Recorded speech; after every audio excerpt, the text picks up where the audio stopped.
Hola, bienvenidos al segundo episodio de Conectados con el Evangelio. Estamos en la primera temporada, Adviento Camino a Navidad, y en este segundo episodio vamos a conocer el significado de la corona de Adviento, pero un significado desde un punto de vista litúrgico e histórico. Y para ello pues tengo el gran gusto y el honor de presentar al historiador marquense José Campoyo Mejicanos. Él estará pues acompañado hoy de Claudia Ovalle. Ellos son pues los conductores del programa El Tesoro de Catedral de acá de la parroquia de San Marcos. Así que bienvenidos, siéntanse en casa y vamos a navegar en este viaje juntos.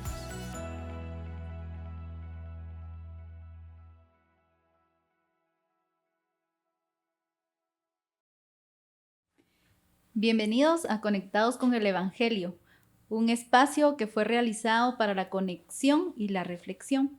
Como su nombre lo indica, el fin de este es poder conectar con Dios y con los demás.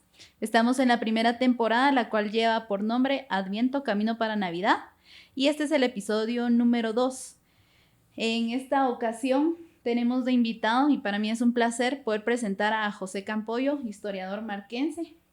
Mucho gusto, José. Sea bienvenido a este episodio. Muchas gracias, Claudia. Estamos muy honrados de esta invitación y en todo lo que podamos aportar, estamos a la orden para pues lograr que se llegue a una conexión no solo ahora con el Evangelio de nuestro Señor Jesucristo, sino a través del Evangelio con la historia de nuestra iglesia, de lo que creemos, de lo que celebramos y de lo que practicamos. Así es, muchas gracias. Pues este episodio tiene como fin conocer un poquito más sobre el significado histórico y litúrgico de la corona de Adviento. José, pues a mí me gustaría saber principalmente la historia, ¿verdad? El origen que tiene la corona de Adviento y el significado litúrgico que a través del tiempo se le ha ido dando, pues valga la repetición, a la corona de Adviento. Sí, muchas gracias. Primero vamos a conocer qué es el Adviento para saber qué es la corona de Adviento. ¿Cuándo se originó el Adviento? ¿Dónde se originó el Adviento? ¿Y por qué se originó el Adviento? El Adviento viene de la palabra latín adventus, que significa venida o advenimiento. En ese orden de ideas, ya el término romano adventus en la sociedad precristiana existía porque era la forma en que los pueblos se preparaban para recibir al emperador. No era precisamente solo Roma, sino recordaremos que el Imperio Romano se expandió y expandió sus costumbres, su idioma, sus modos, su religión incluso, que después ya fue la romana, la católica, ¿verdad? La religión cristiana, que Constantino autorizó, no fundó. Eso también tenemos que decirlo muy claramente, que el cristianismo fue fundado por Jesucristo bajo la roca de la fe de los apóstoles. El primero, San Pedro, el primer pontífice de la iglesia. Entonces, cuando la iglesia llega a Roma, San Pedro sabemos que él era judío y tenía algunas costumbres judaicas que le rebatía San Pablo, porque incluso lo vemos en los Hechos de los Apóstoles y en las cartas de San Pablo, que San Pablo, a pesar de que era judío, que era fariseo, era más abierto a celebrar según las costumbres de los pueblos que eran evangelizados. Es decir, y eso es muy importante, sobre todo en este contexto histórico de hoy, somos hijos de Dios. Por el bautismo de Jesucristo nos hacemos el nuevo pueblo de Dios. El viejo pacto quedó sustituido por el nuevo, porque Dios en Jesucristo se hace carne. Entonces el pueblo no es una etnia en particular o un territorio en particular. Es el creyente en Jesucristo. Entonces San Pablo, bajo esa teología, reprende al propio San Pedro y le dice, no, aquí no somos judíos, sino ya somos creyentes en un solo Dios. Entonces, la palabra adviento, que ya era utilizada, empieza a ser utilizada para hablar de la segunda venida de Jesucristo, porque hay 3 advientos. El primer Adviento es el histórico, donde nos preparamos a celebrar o a conmemorar el nacimiento de nuestro Señor. Ese es el primer Adviento porque todo ser humano tiene la fecha de su nacimiento y la fecha de la muerte, y la familia y los seres queridos lo recuerdan, ¿verdad? Y como Jesucristo es nuestro hermano mayor, nuestro Salvador, nuestro ejemplo, nuestro modelo y la segunda persona de la Trinidad hecha carne, entonces la iglesia, su iglesia, celebra como su familia su muerte, su resurrección, pero también su advenimiento. Lo estoy utilizando ya en la palabra correcta, advenimiento. Ese es el primer Adviento. El segundo Adviento que tenemos es la preparación moral para celebrar el nacimiento del Salvador. Es una preparación que tenemos en sentido penitencial. Así como nos preparamos para celebrar la dolorosa pasión, muerte, sepultura y resurrección de Cristo en Semana Santa, en el ciclo litúrgico que la Iglesia nos propone todos los años, también nos preparamos moralmente en sentido de penitencia para recibir a Jesús, al niño Dios. Entonces, ese es el segundo Adviento, la preparación moral. Y el tercer Adviento es la preparación como comunidad, como Israel, como el pueblo bendito y santo que Dios ha escogido por la sangre de su Hijo Jesucristo y el bautismo del que hemos sido bautizados. Entonces, ese nuevo pacto y esa promesa de Cristo de volver, que no sabemos cuándo es, porque Él mismo lo dice, es el tercer Adviento. Entonces tenemos 3 celebraciones fundamentales en el Adviento. Un sentido histórico, porque Cristo entra en nuestra historia humana, no es un mito, no es una leyenda, no es una composición de Constantino, es que la salvación entra a la humanidad entera. Es que eso es lo que hay que visualizar, la humanidad entera por medio de Jesucristo. Dios había escogido un pueblo en el antiguo pacto para que de él naciera el Salvador del mundo, porque la creación es toda de Dios, no es un pueblo. Claro que Dios lo escogió, lo privó de algunas cuestiones de corrupciones de los pueblos paganos para que de esa pureza de fe, de costumbres, naciera el Salvador de todos. Entonces, en ese orden de ideas está la salvación venida en Jesucristo en la historia, la preparación moral del cristiano y la preparación de la iglesia, su esposa, para recibir a su amado. Esas son las 3 preparaciones, esas son las 3, los 3 advientos que celebramos en uno solo, en una sola temporalidad. Inicia el Adviento aproximadamente en el año 380 de nuestra era y para gloria de Dios en la iglesia, en la comunidad cristiana que evangelizó el apóstol Santiago el Mayor, o sea, España. Es en el año 380 de nuestra era cuando se prepara 7 días antes de Navidad la fiesta de la expectación del parto de Nuestra Señora.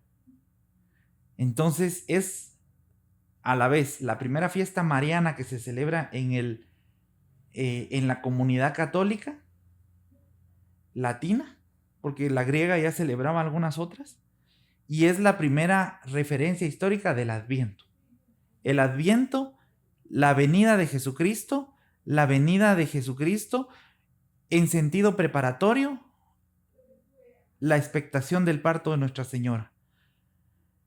La fiesta entonces se fija para el 17 de diciembre, las vísperas, y el 18 el mero día, y esos 7 días eran de preparación. Luego San Gregorio de Tours, un obispo francés, le da el sentido penitencial. Vamos a esperar a Cristo, pero no en una espera sentimentaloide, sino en una espera de que el cristiano se tiene que comprometer a ser mejor persona, porque todos cometemos errores, pecados, obstinaciones. Entonces, San Gregorio Turense o San Gregorio de Tours le pone el ambiente penitencial, recordando también que a la vez Cristo empieza a padecer su pasión desde su encarnación. Porque ¿qué necesidad tenía Dios de hacerse hombre? Ninguna. Fue el puro amor hacia la humanidad que lo hace venir en medio de nosotros. Entonces, es San Gregorio Turense el que le pone el sentido penitencial, entonces ya se combina el color morado. Ahí empieza el color morado penitencial. Ajá, es a través de San Gregorio de Tours, Turense, como se dice. Y por último, el Papa San Gregorio Magno, en el siglo VI de nuestra era, ya lo fija en 4 domingos previos al día de Navidad. Entonces, es una etapa que primero surge en España, la expectación del parto, espera amorosa de Jesús en medio de la humanidad. San Gregorio Turense, en el siglo V, le da el sentido penitencial. Cristo se hace hombre y a través de su humanidad empieza a padecer. Por eso la iglesia en el barroco explotó ese tema tanto que hay niños Dios pasionarios. Niños cargando la cruz, niños crucificados, porque nos quiere recordar que Jesús, desde su encarnación, empezó a padecer por nosotros, hizo penitencia por nosotros, empezó a exclamar al Padre desde el vientre purísimo de María Santísima. Entonces, ahí es que entonces el barroco explota esa figura de Jesús penitente, aunque fuera niño, aunque fuera bebé, porque se ven niños cargando la cruz, niños del pensamiento, niños, etcétera, ¿verdad? Y es el sentido penitencial del Adviento. Y luego San Gregorio Magno, el Papa del siglo VI, le da 4 domingos de espera al niño Dios. Y cada vela significa un domingo, entonces, en la corona. La corona es redonda porque representa la eternidad. Recordaremos que la iglesia siempre ha hablado a los analfabetos, porque el mandato de Cristo es ir por todo el mundo y anunciar el evangelio. Entonces, en un mundo donde el analfabetismo era la mayoría, como hoy, porque hoy aunque sepan leer, no leen. Entonces la iglesia utiliza el recurso del símbolo, de la imagen, de la figura.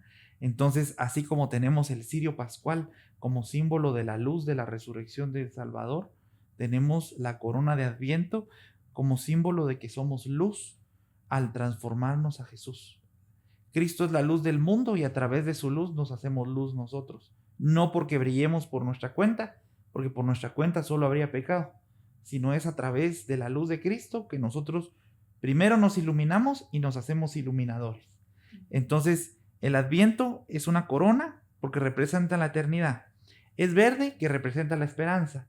A veces lo adornan con listones o adornos rojos porque representa que estamos abrazados como comunidad católica. O sea, el católico es hermano del católico en México, en China, en Italia, por medio de Jesucristo. Entonces, el adorno rojo representa el fuego del Espíritu Santo y la sangre de Cristo en la corona de Adviento. Y luego las 4 velas, los 4 domingos, y la vela central, que es la vela que es la luz de Cristo, ya la vela de Navidad. Cada vela se enciende con la lectura del domingo, que son lecturas que nos recuerdan que Cristo viene o que Cristo está por venir. Entonces la primera vela de Adviento se enciende recordando el Evangelio de San Marcos y dice: prepárense porque no saben el día y la hora. Y así cada domingo de Adviento se medita una lectura bíblica para saber que Cristo viene, vino y vendrá. Así es. El color rosado, José. Igual que en el domingo de Gaudate, en Gaudate es de guardar. En Cuaresma, que el sacerdote puede usar casulla rosada. Está también el domingo de Laetare, el domingo de la alegría, en latín. Es el rosado. El Laetare significa alegría y se combina con el anuncio del arcángel San Gabriel a la Santísima Virgen. Por eso le decimos a la Virgen: alegría, auxilio, madre, reina, porque ha dado a luz al Rey. Entonces, esa es la alegría del cristiano, que una hermana criatura como María fue escogida por Dios y en medio de su libertad dice sí a Dios.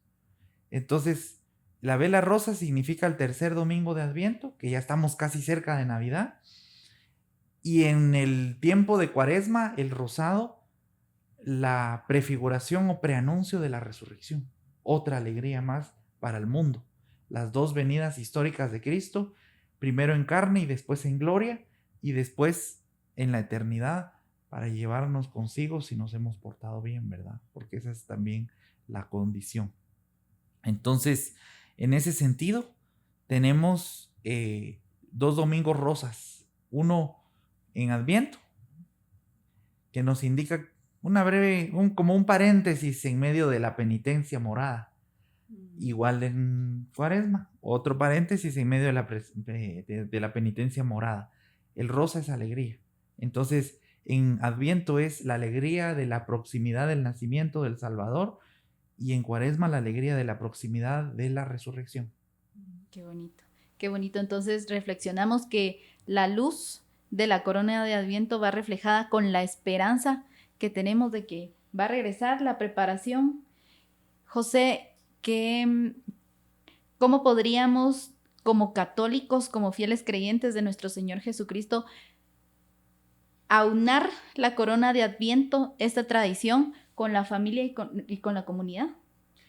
Fíjese que la podemos hacer en casa. Esa es una facultad que nos permite la iglesia. No así el cirio pascual, que es más solemne, ¿verdad? La corona de Adviento se volvió un símbolo paralitúrgico, o sea que puede ser paralelo a la liturgia. No va solo dentro de la liturgia, sino puede ser a la par, o paralelo, o similar. Y entonces, en ese orden de ideas, la corona de Adviento se puede bendecir en la solemnidad de Cristo Rey del universo, como muchas personas tienen la costumbre, bendicen la corona o las velas, y entonces cada domingo se reúnen en familia a meditar la palabra de Dios y a orar las oraciones propias de cada domingo de Adviento. Eso se puede hacer en familia, y también recordar otras devociones que también son para liturgia en el tiempo del Adviento. O sea, por supuesto que la misa es lo máximo del cristianismo, porque es la renovación del sacrificio de Cristo en la cruz y el pan de vida para el cristiano.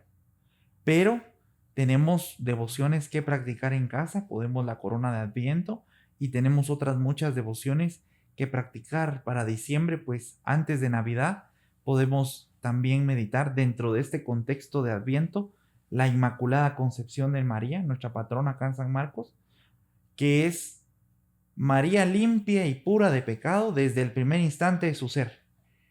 Todos nacemos con el pecado original, lo dice el Salmo 50, mira que en culpa ya nací y pecador me concibió mi madre. Y entonces nosotros heredamos el pecado original, y María fue libre de ese pecado. ¿Por qué María fue libre de ese pecado? No porque fuera una diosa, no, sino porque iba a ser la madre de Dios. Y si Dios se hizo carne fue para salvarnos. Y si Cristo es el perfecto salvador, tuvo que haber un perfecto salvado, por lo menos uno. Entonces, ¿de qué nos salva Cristo? Del pecado y de las consecuencias del pecado. Entonces, tuvo que haber alguien, un solo ser humano salvado preventivamente del pecado, y esta fue María, porque en su vientre iba a nacer Jesús, y si ella heredaba el pecado, Jesús hubiera heredado de ella el pecado. Entonces, por eso el arcángel le saluda como Quejaritomene, la que está, la que fue y la que estará, llena de gracia. Lutero la tradujo vulgarmente muy favorecida, dice la Biblia protestante, pero el texto original de San Lucas es Quejaritomene, la que estuvo, la que está y la que estará, llena de gracia. O sea, no le cabe más. No hay ninguna mancha en esa gracia. Entonces, esa es la primera devoción. La segunda es la venida del cristianismo a América, la Virgen de Guadalupe. También la podemos combinar con la corona de Adviento, porque son devociones que están dentro del Adviento. La expectación del parto de Nuestra Señora, que es una fiesta que quedó para el 18 de diciembre. Y la meditación de las jornadas. Esas son las posadas. Antes le llamaban las jornadas, porque cada día era meditar una ciudad o pueblo, que Santa María y San José fueron de Nazaret a Belén. Entonces, pónganle, el primer día era Jericó, y así cada día se va meditando un lugar donde pernoctaron, porque según la tradición fueron 9 días de camino. Dice que eran 4 a lo máximo, pero como la Virgen iba preñada, pues iban más despacio, ¿verdad? Entonces fueron 9 días de camino y es la primera novena porque seguramente como eran hombres justos y esposos santos, iban haciendo oración. Qué maravilloso meditar, por ejemplo, esa oración que hizo San José y la Virgen, porque no estaban buscando a un Dios desconocido, a un Dios en los cielos, sino ese Dios estaba en medio de ellos, cercano, en el vientre de su madre, el que escogió él para su mamá y el que escogió él para su papá. Porque como dice San Agustín, así como María fue madre siendo virgen y es verdadera madre de Dios, porque Jesús es Dios, no se puede separar Dios de Jesús. José, sin intervención de mujer, también fue verdadero padre. Entonces Dios quiere una familia, Dios busca entrar y penetrar en el mundo a través de la forma más natural, que es la unión de un hombre y una mujer, que es parte también de la meditación del Adviento. Para estos días es muy importante, porque ahora pues ya tenemos conceptos muy difuminados de matrimonio, ya tenemos conceptos muy tristes que no son matrimonio, ¿verdad? No son el plan de Dios. Entonces yo creo que todo eso lo podemos meditar en el Adviento, o sea, desde reflexiones y devociones tradicionales, que tienen mucha riqueza devocional y teológica, hasta contextualizarlo en nuestros días. O sea, el Adviento da para mucho. Muchas gracias, José. Yo tengo una pregunta muy especial que hacer. Sabemos que usted es una persona ilustre que se ha dedicado a la historia y a la lectura, que conoce bastante. ¿Usted considera que la tradición de la corona de Adviento ha variado conforme los años según lo secular? Sí, por supuesto, ha variado y antiguamente, como les decía, era únicamente exclusiva de la iglesia. De hecho, nosotros somos Casa Cultural de la Novena y la prueba es de que no tenemos devoción antigua escrita para el Adviento. ¿Qué quiere decir eso? Que llevarlo a las casas, llevar la corona a las casas es relativamente reciente. Bueno. Eso es en primer lugar el Adviento, en las casas. Entonces, es lo que se ve en las últimas décadas, ¿verdad? Antes no se bendecían las coronas para llevar a casa. Ahora sí. Entonces ha mutado, sobre todo en pandemia creció más esa devoción porque no se podía ir a la iglesia en muchos casos. Entonces la gente empezó a tener más gusto por encender la vela de Adviento desde su casa. Entonces es una tradición nórdica que nos viene de los países nórdicos más que de los países hispano-romanos. Del hispano-romano viene más la expectación del parto. Pero entonces se pueden combinar con las lecturas, con las meditaciones y se puede hacer una amalgama. Ok, muchas gracias, José. Pues en todo lo que usted nos está comentando ahorita, es importante que como católicos consideremos que también tenemos ejercicios, se podría decir, más que ejercicios, devociones y ¿por qué no decirlo también penitencias para poder realizar en este tiempo? ¿Usted considera que hay algo especial que se pueda realizar? Por ejemplo, usted nos mencionaba lo de la Inmaculada Concepción de María, que se celebra el 8 de diciembre. Y pues en la mente yo hago la unión de que sería la segunda vela del Adviento, que yo me imagino que ahí se une con lo que usted mencionaba de la primera venida de nuestro Señor Jesucristo. Entonces yo quisiera saber cómo relacionar todo esto de encender la segunda vela, lo de la Inmaculada Concepción de la Virgen María, y cómo podemos nosotros pedirle a Dios, rezar en familia, ¿verdad? Sí. Recordaremos que sí, en efecto, este 8 de diciembre es el segundo domingo de Adviento. Y según la tradición se impone la fiesta de María como Madre Inmaculada. Entonces se puede meditar la preparación en el plan perfecto y eterno de Dios de buscar primero perfeccionar a un pueblo que a través de sus rebeldías, pero ahí va poco a poco, iba y regresaba a Dios. Lo vemos en el Antiguo Testamento, pero luego vemos cómo Dios se prepara algo más todavía que un pueblo. Entonces, podemos poner nuestro pecado de enfrente y recordar que esa tendencia al mal es herencia. Y recordar que María es la nueva Eva. Lo dice la novena: Eva sois, pero trocada en ave de gracia plena, sin la culpa y sin la pena, porque sois inmaculada. Y lo dice la embajada del ministro celestial, o sea, no lo dice un papa, no lo dice el arcángel enviado por Dios. Entonces, en ese sentido, podemos meditar en ese contexto del Adviento, el pecado del mundo y la santidad y pureza de María como modelo a seguir. Se puede hacer de un montón de formas, pero lo más esencial es la meditación, la oración, la penitencia. ¿Qué significa? Pues pedir a Dios perdón privándonos de algo, como lo hacían los antiguos, ¿verdad? Y también podemos ayunar, porque es el mandato de la Iglesia, el ayuno penitencial para la Cuaresma, pero también para el Adviento. Por eso se repiten los colores, se repite el mensaje. Pues muchas gracias, José. Nuevamente, como católicos que somos, tenemos muchos retos para este tiempo, pero especialmente considero que es la reflexión interior que nosotros podemos tener, la conexión con Dios y la conexión con nuestros seres amados, con nuestra comunidad. Creo que ese es el mensaje que quiere dejar este episodio, que podamos aprender a conectarnos con Dios.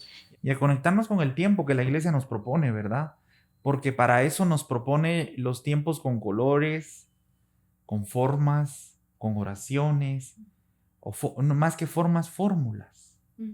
Fórmulas. Entonces, lo más importante es conectarnos con el mensaje de la Iglesia, con lo que nos está proponiendo, con lo que nos está pidiendo, con lo que nos está invitando, y a través de eso hacerlo vida en nuestra casa, en nuestras comunidades, en nuestros trabajos, en nuestros lugares de estudio. Esa conexión de los tiempos, porque como Dios es perfecto, pues la Iglesia trata de imitar esa perfección divina y nos propone los tiempos, ¿verdad? A veces estaba viendo, por ejemplo, por qué los muertos en noviembre, y de inmediato viene la vida nuevamente. En noviembre todos los lugares del hemisferio norte reciben el frío, la tierra se seca de lo fría que está, muere las cosechas, se recoge todo porque ya la tierra no da más. Entonces, en el hemisferio norte muchas culturas empiezan a celebrar la muerte como un hecho inseparable de la vida. ¿Y qué es lo que hace la Iglesia?